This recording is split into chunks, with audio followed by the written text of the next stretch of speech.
You're a copywriter first and foremost. I think that a lot of people go the route of like hiring, a digital marketing agency or a PR company or a branding agency. And the person who can really put your thoughts into words is a copywriter. And I didn't even know what a copywriter was until like a year and a half in. I didn't realize that there were people who are professionals at words. And it just makes such a big difference, especially in a platform like mine where I'm, not just an influence marketing platform, I'm also a social community, and we have this and X, Y, and Z. So it's nice to really be able to get your message across in a concise manner on your website, when you're pitching, just in general. So I would hire a copywriter first and foremost.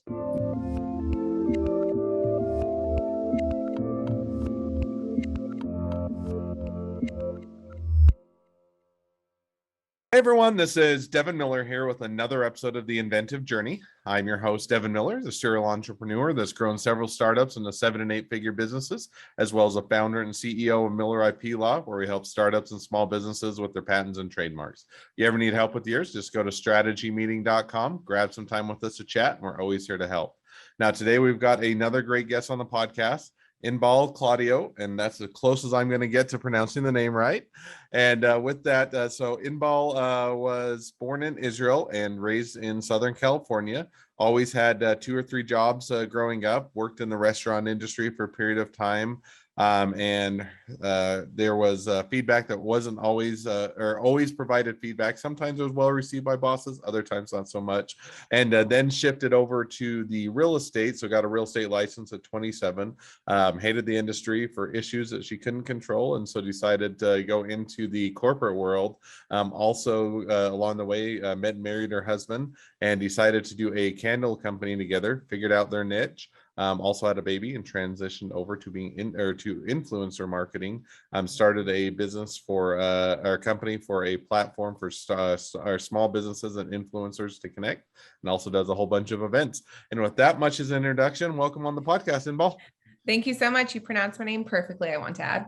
All right. Well, I don't, that doesn't happen too often. I usually the one that slaughters it. So I'm glad I could make a good effort. So with that, I took your journey and condensed it into the 30 or 45-second version, but let's unpack it a bit. So tell us how your journey got started, originally growing up in Israel and then moving to Southern California. Yeah. So my mom, dad, and I moved to California when I was 3. My dad got accepted to college here, so we made the move. And aside from 4 years in North Carolina with my husband, I've been in Orange County. So we just moved back. My husband was in the Marine Corps, got out last July, and we moved back to California. We have 2 little girls, so being around family was very important to us. And yeah, so about I've always been in the corporate world. Like you said, I have my real estate license. I'm going to jump back just a bit in your journey because we jumped over part of it and want to. Yeah, we jumped back. I know, I'm like rewinding. So rewinding just a bit. So you are growing up in Southern California, and I think the first thing that you'd mentioned was that you always kind of growing up, you always had multiple jobs, always were keeping busy, always earning money and doing that. Yeah. Is that correct? Yeah, we can start from the beginning. So when I was 16, I got a job at In-N-Out Burger, which I worked about 4.5, 5 years. I ended up traveling with them, helping them open new stores, which was really cool. Every month we'd go to a different city. I was on the team that was like running the store while the trainers were training new hires so that when we left, they could take over the store, which was really cool. And I was in high school when I first started, and then I kept that job when I was in college as well. And then when I was 21, I was like, why am I working for like the same hourly rate when I can work in a bar and make tips as well? So that's kind of when I transitioned to the restaurant industry, and I worked my way up from hostess to server to bartender. And I had like a week of bartending experience. And I'm like, okay, well, I'm going to go apply as a bartender somewhere else and say that I have a ton of experience because I knew that I was a fast learner. So that's what I did. I went to another place and I did a test behind the bar and I got hired.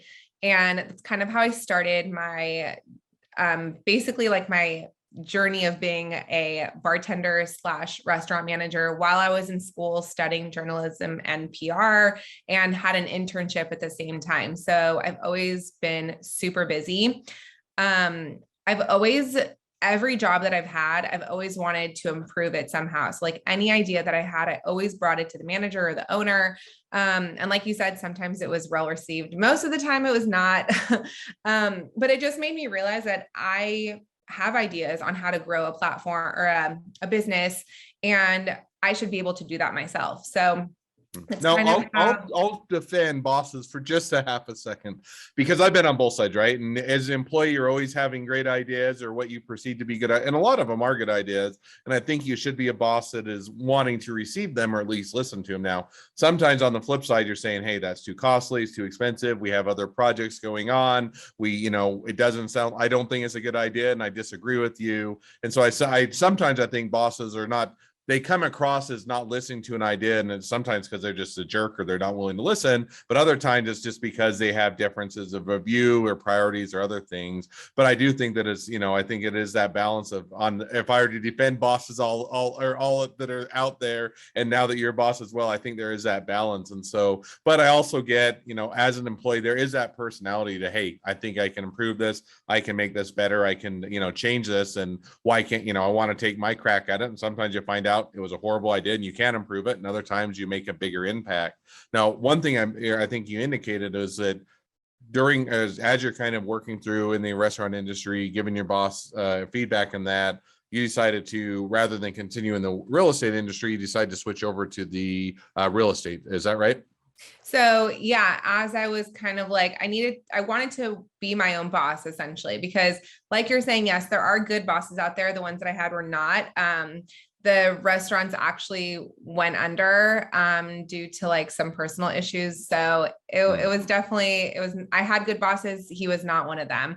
But yeah, I wanted to be in real estate. I got my real estate broker's license. I started my brokerage, which I still have to this day. And it was just difficult because I'm invested in my friends, my clients, and there's things that are out of your control that unfortunately affect them in a huge way. And I just didn't like taking that responsibility and being the bearer of bad news. It was rare, but it happened, and you're also dealing with other real estate agents that have a huge role in the transaction. So it was something that I still do on the side. My dad actually retired, and him and my mom flip homes under my brokerage. So it still exists. But I went back to the corporate world, and my sister actually worked for a company that was hiring. So I went into like project management, which was really interesting. I worked with awesome people. Now, just one question just to dive in. So so one thing you mentioned or illustrated in your journey is that you always had ideas, that you're giving feedback. Sometimes the boss just wasn't a very good boss, the business goes under, and so you go through that. Now, what made you decide to, if that was kind of the position you were at, or kind of where you're at, what made you decide to go back into the corporate world, or to shift gears, or kind of take that approach, given that because it sounds like you're a bit of an entrepreneur wanting to go your own path? What made you decide to take a step back for a little bit? Yeah, so that's a good question. So like I said, my sister worked there, and she was like, this company is amazing. They have a very entrepreneurial spirit to them. So if you bring like your own clients, or you want to do things to increase the clientele or the sales, then they're totally open to ideas. And that's what I really loved about the company. And it was true, I felt like I could give, not like I had many ideas, because it was an industry that I was still learning when I was there, but it was really cool. Working with my sister. She said the people there were awesome, and they were. I got to do a lot and give my creative opinions, and it was well received. So it was definitely like the first day that I met the owner's son, we went to lunch, and he was telling me about the company, and he made it seem like very entrepreneurial mindset. A very entrepreneurial mindset. So I really like that. But it's the same thing, I think when you have that entrepreneurial mindset, you're like, it's not like you don't like to be told what to do, but there's things that you do maybe faster than other people, but you still have to work your 8 hours. You can't leave early. You can't come in, you know what I mean? So there's like things like that, which I understand completely. So, it was kind of then that my boyfriend at the time, my husband now, we were like, let's try to like start something on our own just to kind of make extra money or pay rent, or help to pay rent, travel, things like that. And so we kind of landed on candles, which is ironic because we probably bought like 2 candles my whole entire life. But So just out of curiosity, if you'd only bought a couple candles, what made you decide to land on candles? So my husband was listening to this podcast about this guy who was like had a financial podcast, and his wife had a soap company.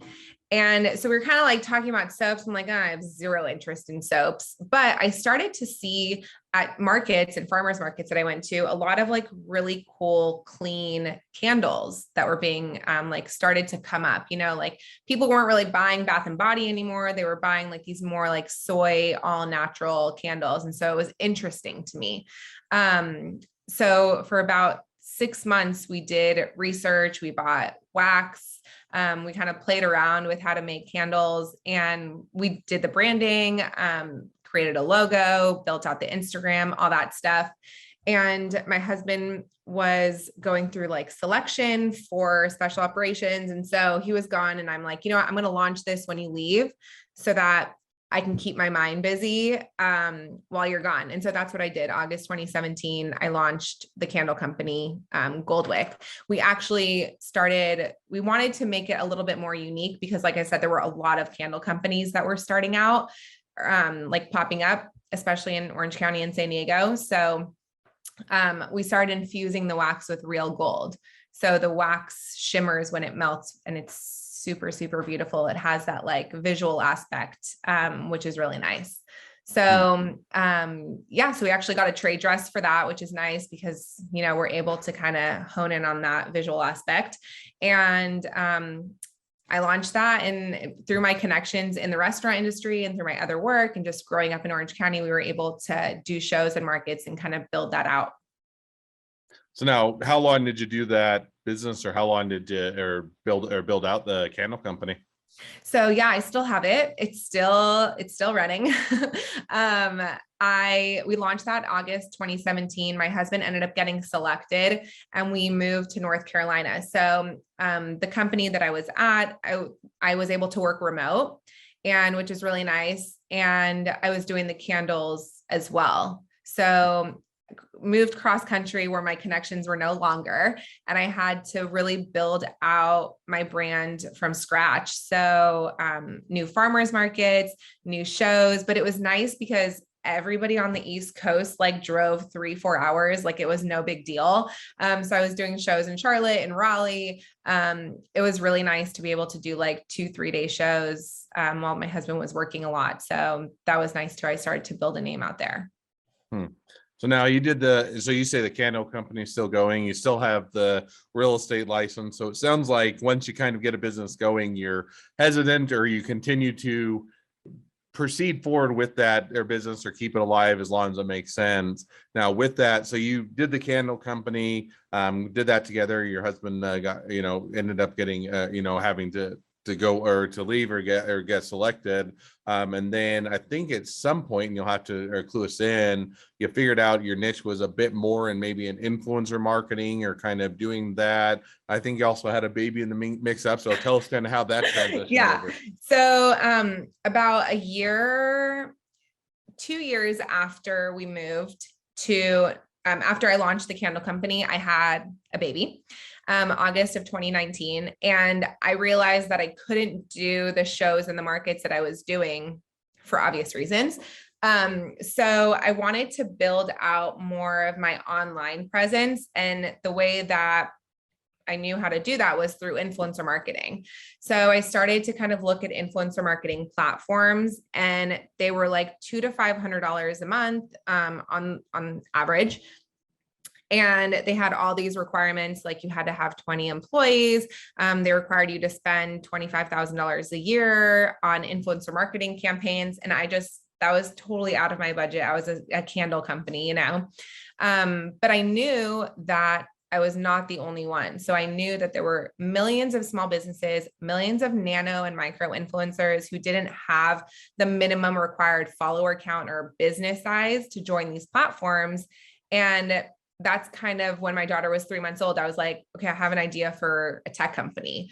And that's kind of how it started. So it was for a pain point that I was having. And yes, back to your point, if my dad didn't have his license, I wouldn't actively be pursuing my real estate broker's license. I would just have it for my own personal reasons. I don't practice real estate or anything. And the candles are really kind of funding the tech company. So the candles right now, I have such an amazing client base that love my candles. I have subscriptions. So it's almost automated. Yes, I still have to make them, but I have people who love them. So it's hard for me to let that go. No, I think that there's it makes sense, and definitely, letting that go. Now, not letting that go, but one of the things that are circling back just a little bit, I thought that was interesting is that you'd also talked about, or you mentioned that, the candle company, which is still going, is actually funding some of the other businesses as you get that up and going. In other words, you're reinvesting from one successful business to get another one up and going. So give us an idea, is that kind of just, hey, this is the best source of income, or is it was that thought out or planned? I'll build a small company that will make money and then I'll roll it into the next one and the next one and continue to build? Or was that kind of just more a fluid decision? The candles, if I didn't come up with this idea for Like-Minded Collective, I would have definitely done more outreach to bigger stores to do wholesale. Like I was talking to, oh my gosh, like Urban Outfitters and things like that to do like really large wholesale orders, which didn't pan out because I was pregnant. And I'm glad it didn't pan out because now I have a company that I'm more passionate about. But yeah, it definitely, I would have scaled the candle company a lot more. But now I'm just keeping it as minimal as I need to, given the time that I have to fund this as much as I can. Awesome. So now with that, so maybe just or coming full circle. So now we're kind of up to the present, but where is the business today? Is it launched? Is it making money, pre-revenue, still building it out? Kind of how's it progressed? Yeah. So I started building out the platform when my daughter was 6 months old. My husband deployed and I came to live with my parents with my daughter in California. And that's like March of 2020 when COVID hit. So I started building out the platform then. And it took me about 2.5 years from idea to launch. I also had another baby in the middle of that whole 2.5 years. And we launched beta November 2021 and officially launched February of this year. So almost 4 months ago. And yeah, I have over 400 people on the platform. I've turned it more from like an influencer marketing platform, more to like a social community for female founders, just because having a group of female founders behind you that are on the same page, that are like-minded, for lack of better words, it's just so powerful in building a community. So we do weekly webinars that help with marketing. I bring on an expert and just kind of build that education aspect of it. And yeah, we built out like a community feed so you can ask questions, brainstorm, promote, all that good stuff on the custom platform. So we are making money, not a lot, but a little bit. And yeah, hoping to grow and raise some funds in this year. Awesome. Well, it sounds like a great place to be. So, well, with that, now as we've kind of reached the present day of your journey, and even seeing maybe a little bit where you guys are headed, great time to transition to the 2 questions I always ask at the end of each episode. But before we do that, just as a teaser for the audience, we are also doing the bonus question. Where we're going to talk about the one that creates the entrepreneurial idea. So definitely stay tuned if you would like to hear that or that idea. But before we get to the bonus question, we got to ask the 2 normal air questions at the end. So with that, the first question I always ask is, along your journey, what was the worst business decision you ever made, and what did you learn from it? So my worst business decision that I made was hiring the cheapest developer I could find.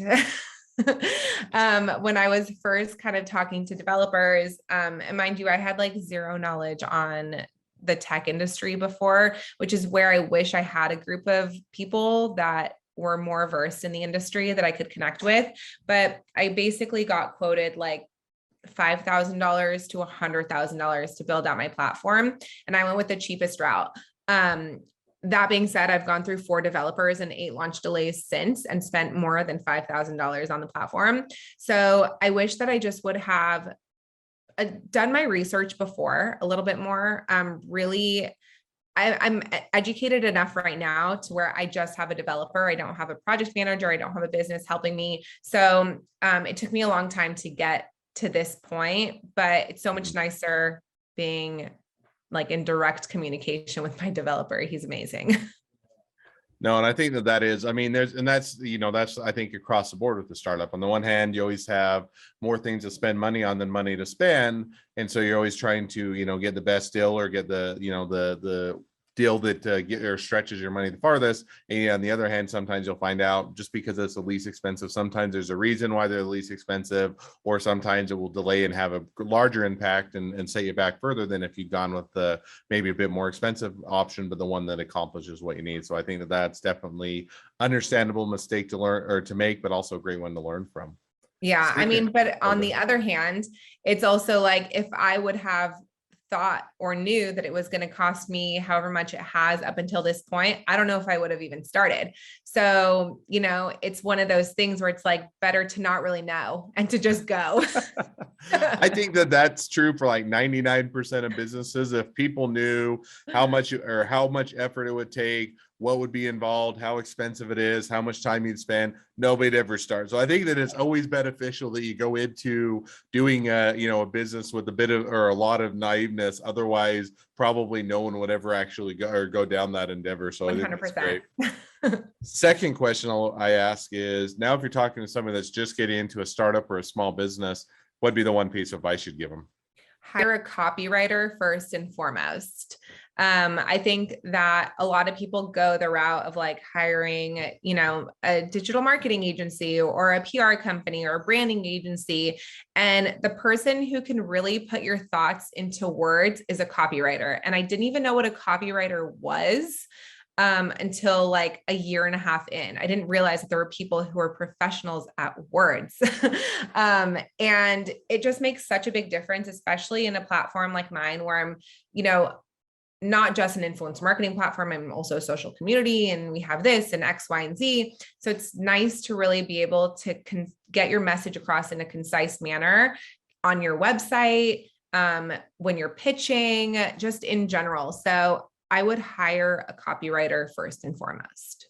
No, I think that it's one of those where I think a lot of, I can write it. I know my clients, I know my market, and that can all be true. You may know your clients, may know your market, but and it's one of the things I had to learn as well. And sometimes when you're starting out, you build it or you do it yourself because you don't have any money to pay someone, but there is an advantage to, I've seen, we have now a person that's, people that are on the team that are creatives that will be able to do much more on the graphics than I ever can. They can do design, they can do copywriting. And I think there's a lot of added benefit that you don't really realize until you see that they do a lot better work and you're saying, yeah, that's a lot better than what I would have done.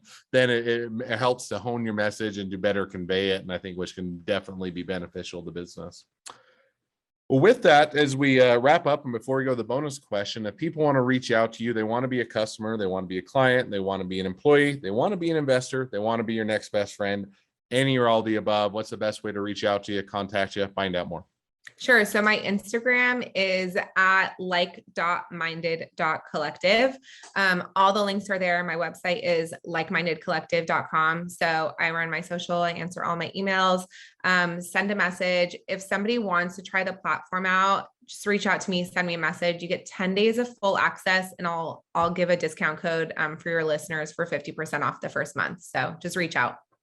Awesome. Well, I definitely encourage people to reach out. Sounds like a great platform. Definitely one I would love to check out for some of the projects we're doing on as well. So with that, thank you again for coming on the podcast. It's been it's been a pleasure. Now, for all of you, the listeners, if you have your own journey to tell and you'd like to be guests on the podcast, just go to inventiveguest.com, apply to be on the show.